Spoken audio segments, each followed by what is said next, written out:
नमस्कार and welcome to career study academy. और मैं हूं मयंक लव। और आज हम एक ऐसी जियोपॉलिटिकल दास्तान खोलने जा रहे हैं जिसने मिडिल ईस्ट और साउथ एशिया के पावर डायनामिक्स को एक झटके में बदल कर रख दिया है।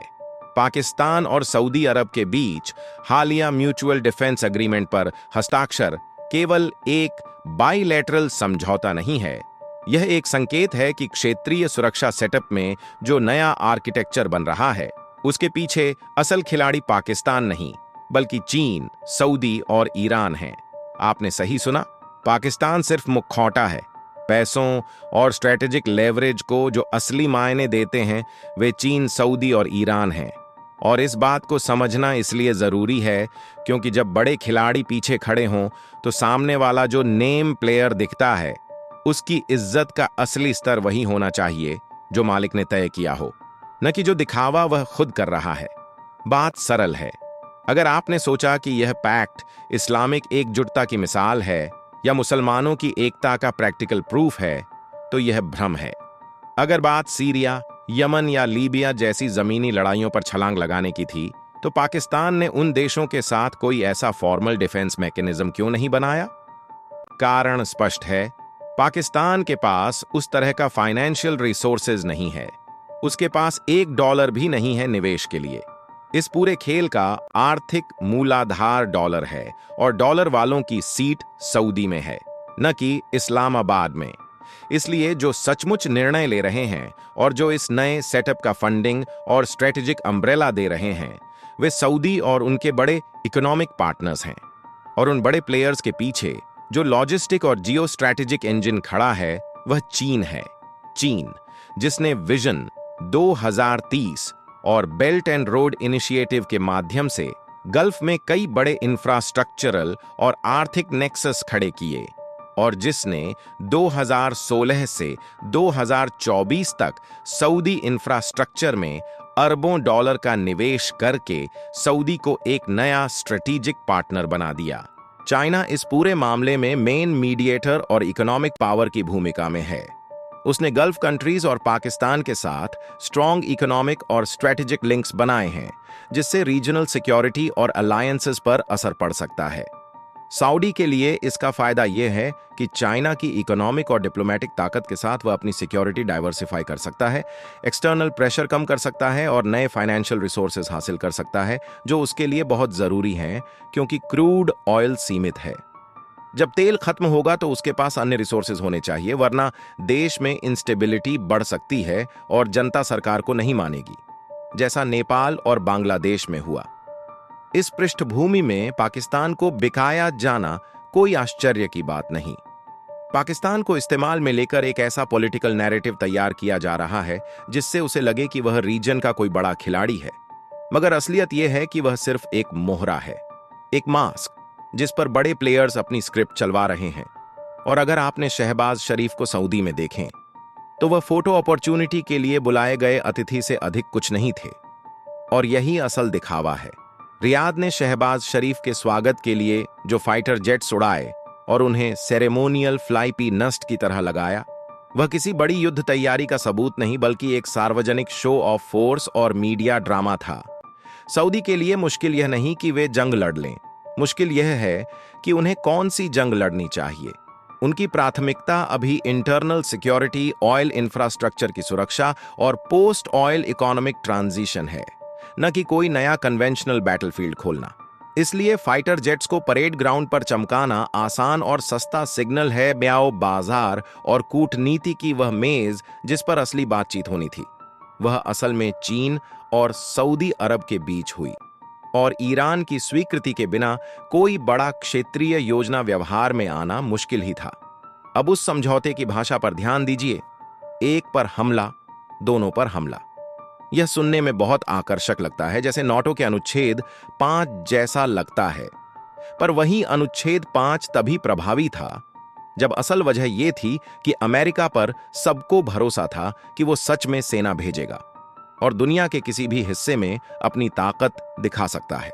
उसी तरह ऐसा दावा करने के लिए जो भी नया सुरक्षा ढांचा बनता है उसके पास ठोस संसाधन, रसद व्यवस्था, संचालन और नियंत्रण की व्यवस्था और आपस में मिलकर काम करने योग्य सैन्य प्रणालियां होनी चाहिए। ये सब चीजें पाकिस्तान के पास सीमित हैं। पाकिस्तान की पारंपरिक सैन्य क्षमताएं और आर्थिक मजबूती उसके दावों को टिकाए नहीं रख पाती। फिर भी इस समझौते की समय सीमा और प्रचार का मकसद स्पष्ट है। क्षेत्र में बढ़ती असुरक्षा, इजराइल के हालिया आक्रामक कदम और खाड़ी देशों के भीतर बढ़ते अविश्वास ने एक खालीपन पैदा कर दिया है, जिसे भरने की कोशिश में कुछ देश नए समीकरण बनाने में लगे हैं। कतर पर हुए इजरायली हमले और उसके बाद खाड़ी की राजधानियों की चिंता ने उन खतरों को उजागर कर दिया है जिनसे अरब राजघरानों और खाड़ी के शासकों को डर सता रहा है। ऊर्जा के बुनियादी ढांचे, महत्वपूर्ण बंदरगाहों और तेल उत्पादन के संयंत्रों पर बार बार हमले उन्हें मजबूर कर रहे हैं कि वे अपनी सुरक्षा व्यवस्था का डाइवर्सिफाइंग करें और बाहरी सुरक्षा गारंटर तलाशें। इस संदर्भ में पाकिस्तान की परमाणु क्षमता का कारक महत्वपूर्ण बन जाता है। पाकिस्तान वही देश है जिसके पास परमाणु हथियार हैं, इसलिए उसे इलाके की ताकत के हिसाब से अलग दर्जा मिला है और इस वजह से इस्लामी संगठनों में उसकी इज्जत भी बढ़ गई है। पर सऊदी अरब जैसा राजघराने पर टिका देश, जिसकी सबसे बड़ी चिंता अपने शासक परिवार का बचाव और तेल के बाद की अर्थव्यवस्था खड़ी करना है, अब खुली न्यूक्लियर प्रोटेक्शन चाहता है ताकि उस पर कोई दबाव या पाबंदी आसानी से न लग सके। दूसरी तरफ पाकिस्तान के लिए यह डील नए पैसे और मदद का जरिया है। कर्ज, निवेश और तेल ऊर्जा की लाइनें जो उसकी तुरंत की नकदी की दिक्कतें हल कर देंगी। लेकिन यही पैसा आगे चलकर किस काम में लगेगा, यही भारत की सबसे बड़ी चिंता है। अगर ये पैसे पाकिस्तान की फौज को आधुनिक बनाने या उसके प्रॉक्सी ग्रुप्स को जिंदा करने में लग गए तो पूरा इलाका अस्थिर हो जाएगा। यह समझौता केवल दिखावा नहीं है, इसमें ऐसे शब्द लिखे गए हैं जैसे किसी भी आक्रमण, जिनका मतलब भविष्य में आतंकवादी वारदातों तक खींचा जा सकता है। यानी अगर किसी गल्फ पार्टनर को किसी गुप्त हमले से नुकसान हुआ तो भी इस समझौते को लागू करने का बहाना बन सकता है। फिर सवाल उठता है, क्या सऊदी की फौज इतनी दूर जाकर लड़ाई लड़ने को तैयार है? क्या पाकिस्तान के पास इतना दम है कि वह लंबे समय तक सऊदी के लिए कोई बड़ा सैन्य अभियान चला सके? असलियत में इसका जवाब नहीं है। असली मकसद शायद सिर्फ यह दिखाना है कि खाड़ी देश अब इजराइल को संदेश दे रहे हैं कि उनकी सुरक्षा अब नए रिश्तों और नए गठबंधनों पर भी टिकी है। ईरान पहले ही चेतावनी दे चुका है कि वह किसी भी बाहरी दबाव को नहीं मानेगा और उसके पास पूरे इलाके में जवाब देने के तरीके मौजूद हैं, चाहे वो छापामार लड़ाई हो, समुद्री रास्तों पर दबाव हो या बलूचिस्तान में हलचल पैदा करना। इसलिए सभी देश अब संतुलन बना रहे हैं। सऊदी भारत से रिश्ता नहीं तोड़ना चाहता क्योंकि भारत उसकी ऊर्जा और व्यापार के लिए जरूरी है। अमेरिका अपने हित देखकर ही साथ देगा और चीन तो पहले ही सऊदी और ईरान दोनों के बीच मध्यस्थ बनकर अपना असर दिखा चुका है। इजराइल की धमकी भी सबके लिए चिंता है। उसने साफ कह दिया है कि वो अपने दुश्मनों को दुनिया के किसी भी कोने में ढूंढ कर मार देगा। उसके ऐसे हमलों ने खाड़ी की सरकारों को डरा दिया है क्योंकि अब उन्हें भी शक है कि उनके यहां छिपे कुछ गुट या नेता कहीं निशाना न बन जाए। और अगर भविष्य में पाकिस्तान ऐसे डिफेंस एग्रीमेंट्स करते करते किसी दिन हमास को भी खुलकर सपोर्ट या एंटरटेन करने लगे तो वो पल ज्यादा दूर नहीं जब इजराइल अपने बचे हुए 48 नागरिकों जो अभी भी हमास की क़ैद में हैं का हिसाब चुकाने सीधे पाकिस्तान पर बमबारी कर दे। याद रखिए, इजराइल अब पूरी तरह खुला सांड बन चुका है। उसने पहले भी अरब देशों के एक पूरे समूह को सिर्फ 6 दिन की जंग में धूल चटा दी थी और उसे बिल्कुल परवाह नहीं होगी अगर अगली बार उसका निशाना पाकिस्तान ही क्यों न बन जाए। पाकिस्तान की अपनी हालत भी खराब है। उसके पास डॉलर की भारी कमी है और वह IMF और कर्ज देने वालों पर टिका है।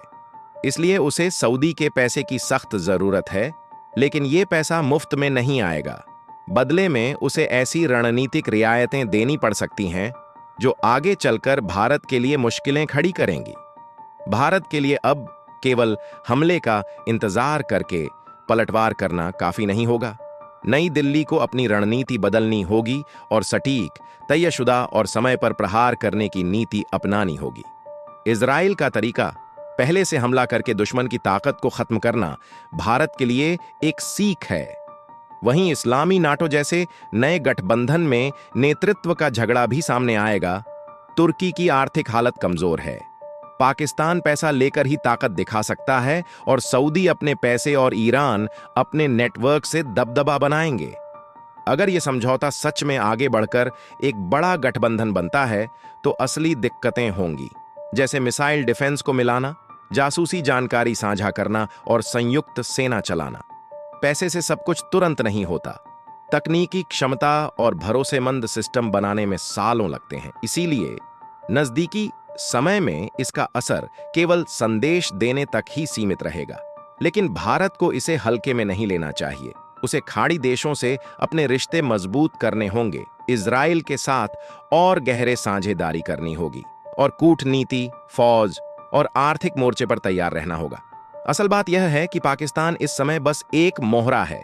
असली खेल चीन, सऊदी और ईरान खेल रहे हैं और भारत के लिए यह एक सीधी चेतावनी है।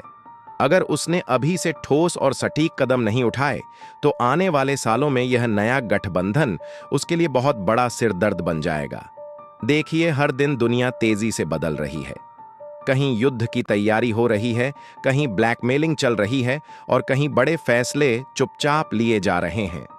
ऐसे वक्त में भारत की रणनीति, विदेश नीति और सुरक्षा से जुड़े हर पहलू को सही नजरिए से समझना बेहद जरूरी है और यही मकसद है हमारे चैनल करियर स्टडी एकेडमी का। लेकिन यह मिशन आपके सपोर्ट के बिना अधूरा है। अगर आप चाहते हैं कि हर बड़ा जियोपॉलिटिकल अपडेट साफ, सटीक और समय पर आप तक पहुंचे, तो चैनल को सब्सक्राइब करें और बेल आइकन जरूर दबाएं। आपका एक सब्सक्राइब हमारी सबसे बड़ी ताकत है। हृदय से धन्यवाद। जय हिंद।